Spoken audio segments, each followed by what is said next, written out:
Beaucoup de partenaires et de personnalités se sont réunis à l'invitation de Daniel Jacob, le président du CETOM. L'objectif de ce samedi, la pose symbolique de la première pierre d'une chaufferie à bois pour la Madeleine, basée sur le site d'Ecoval à Guichainville. Ah oui, non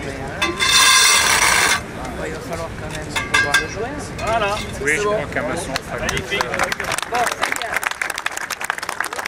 bien. La chance que nous avons, c'est d'apporter une installation nouvelle sur l'agglomération d'Évreux et de faire bénéficier les habitants et les industries et la collectivité d'Évreux à des équipements qui sont efficaces et intéressants pour tous ces habitants. Je suis convaincu que l'habitant de la Madeleine aura un coût énergétique qui baissera et de manière significative.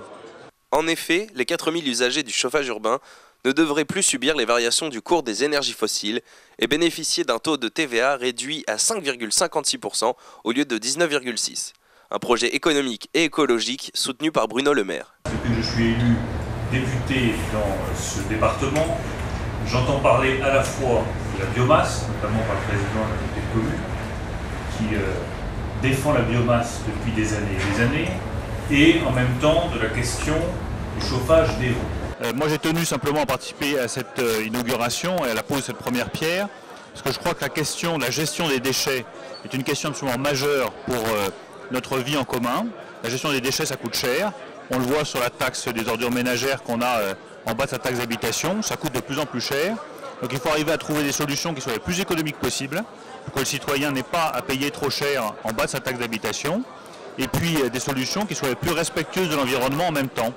Et une usine de biomasse, ça veut dire quoi? Ça veut dire qu'on va retraiter les déchets ménagers en les mélangeant avec des rejets issus de la forêt, issus du bois.